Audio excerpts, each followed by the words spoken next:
Welcome into Texans Today, presented by Prize Picks. I am your host, Jeremy Chuggs, and coming up on today's show, even though the Texans do have a tough schedule, a hard strength of schedule, they caught some major breaks. A triple dose of some great news for your Houston Texans coming up on today's program. I'll explain what I mean by all of that. But if you missed it, here is the Texans schedule for 2026. Week 1 going up against the Buffalo Bills. Then they face off against the Bengals, at the Colts, versus the Cowboys, at the Titans, at the Jags in London.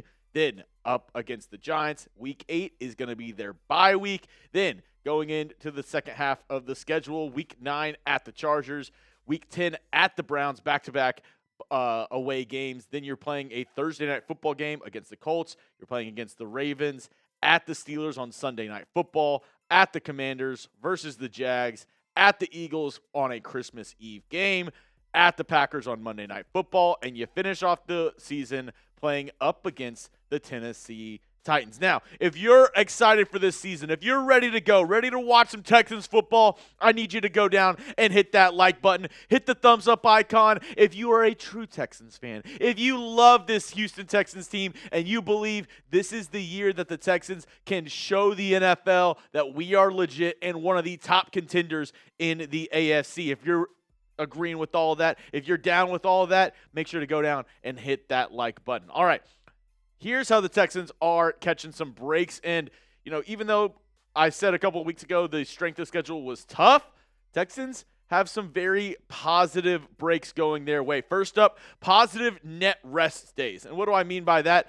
Basically, it's a calculation of the amount of rest days that you have compared to your opponents. You see at the very bottom, the Chargers, horrendous in terms of that net rest differential. The Texans actually towards the top of the list, tied there with the Seattle, I believe with the Seattle Seahawks with +8 for their net rest, which is great news for the Houston Texans, right? Because that means they have a lot more time to, prepare for these other games, prepare for these other teams. And I think it's, only good for this Texans team who last year actually had a negative net rest. And if you don't believe me of how it affects teams, Warren Sharp, he had a great post on it earlier on in the week talking about those net rest days and how it affected teams last season. Teams with +7 net rest days, more than that in 2025, were the Seattle Seahawks, who had 14 wins, the Rams with 12 wins, the Niners with 12 wins, the Lions with 9 wins, the Dolphins with 7 wins. They weren't a really good team, but still had 7 wins last year. Teams with less than -7 rest days, or net rest days last year in 2025, the Raiders with 3 wins, the Commanders with 5 wins, and the Saints with 6 wins. So it will definitely benefit teams, and I think it's like if you're a bad team, it might help you get a couple more wins. If you're a really good team, it might help you get a couple more wins if you have that positive net rest days. And the Texans, like I said, last year, they had a tough schedule. They had -2 on the net rest differential. This year, much better. And with this Texans coaching staff, I truly believe we have one of the better coaching staffs in the NFL. It'll give them more time to prepare and be more ready for their opponents in 2026. Because like I said, the Texans, they don't have an easy go of it in terms of the teams that they're facing, right? Like how good they were last year and coming into this year. The Texans, 26 in terms of strength of schedule based on the forecasted win totals for all the teams that they're facing here this next season. And on top of that, they travel more than any other team in the AFC. The only 2 teams that are traveling more than them in 2026 in terms of miles traveled in the air is the 49ers and the Los Angeles Rams. You see the Texans there, number 3 on the list, because one of the games, like I said, they're going to London to face the Jacksonville Jaguars. So all of these things considered, I think, pretty good that the Texans got this break in terms of their schedule for this season because, it's rough not winning the division but still having the toughest strength of schedule in your division. But I still believe the Texans, they'll be A-okay during this season. Coming up, 2 more major breaks that I found in the Texans schedule that I think you'll be very interested by. Before we get into all of that, quick word from our sponsor over at Prize Picks. It's the place to go if you love daily fantasy sports. Player picks are on fire right now with playoff basketball getting going. There's no better place to cash in while watching sports than with Prize Picks, America's #1 sports picks app. To qualify for a Prize Picks lineup, it's super simple. Just pick 2 to 6 players and select more or less on their stat projections. If you're talking basketball, you can go points, rebounds, assists, three-pointers. If you're talking, if you're more of a baseball guy, you can go, hits, home runs, strikeouts, all of that with our friends over at Prize Picks. And this is the lineup that I have going on. You can actually copy my lineup on the social feeds feature. It's Jeremy_Chugs on Prize Picks. This is my season-long projection. And some of the numbers have changed just a little bit up and down, but you can still make your lineup and win some money during the season. It's super fun, and I'll be following along with my lineup throughout the year. It's $15 to pay $150, a 4-pick power play. New users, listen up. Download the Prize Picks app today with the link in the comments and description and use code HMA to get $50 in lineups after you play your first $5 lineup. That's code HMA to get $50 in lineups after you play your first $5 lineup. Prize Picks, it's good to be right. All that information down in the comments and description of today's show. All right, let's look at the second way that the Texans were able to catch some breaks during their schedule release.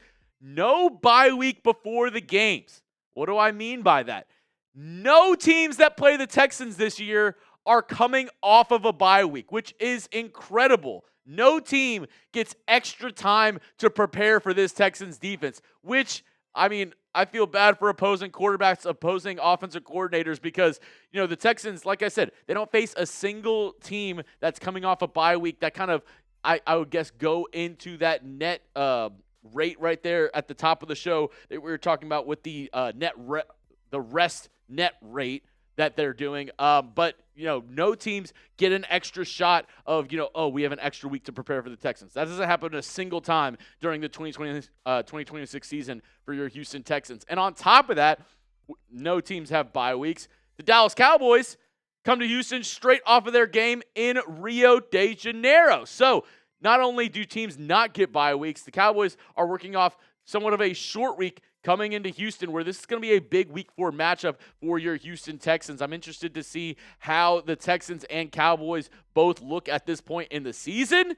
And I know that a couple of my friends, and my wife being one of the Cowboy fans that I know, we're all have that game circled on our calendar. So I want to know down below in the comment section, how many Cowboys fans do you know?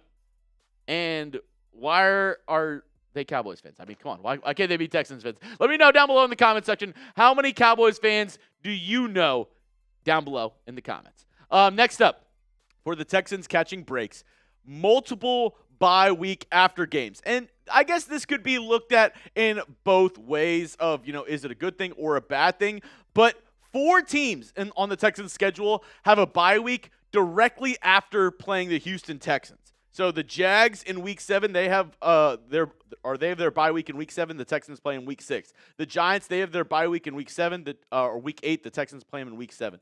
Browns, they have their bye week, Week 11. They play the Texans Week 10. And the Ravens have their Week 13 bye. The Texans play them in Week 12. I think, maybe some of these teams might be, looking more into the future, being like, oh, I'm so ready for the bye week, but they still have to face the Houston Texans. And, maybe that's a positive, maybe that's a negative, but I did find that as another, intriguing stat within this Texans schedule. Overall, I think the schedule is favorable for the Texans, even with the tough opponents, and I expect them to absolutely ball out this season. The sky's the limit. I'm not saying it's Super Bowl or bust, but it might be AFC Championship game or bust, honestly. Like, if we don't make it to an AFC Championship game this season, barring some catastrophic injuries or some unforeseen circumstances, I think there's a major shift going to be happening in Houston next offseason. Do you agree with me? Let me know. Do you think the Texans can make the AFC Championship game? Give me a yes, give me a no down below in the comments section, because I truly believe this is the level to where the 2026 Texans are going to be looked at. Did you make it to the AFC Championship game? That's all I have for you on today's show, folks. If you want to hit me up on social media. It's at Jeremy Chugs. You can follow me on TikTok. You can follow me on IG. You can follow me on X, on all the platforms at Jeremy Chugs. There we go. At Jeremy Chugs on all of these. You can follow me on social media. My DMs are open, so if you want to chop it up, talk Texans ball, go ahead, shoot me a DM, and let's discuss.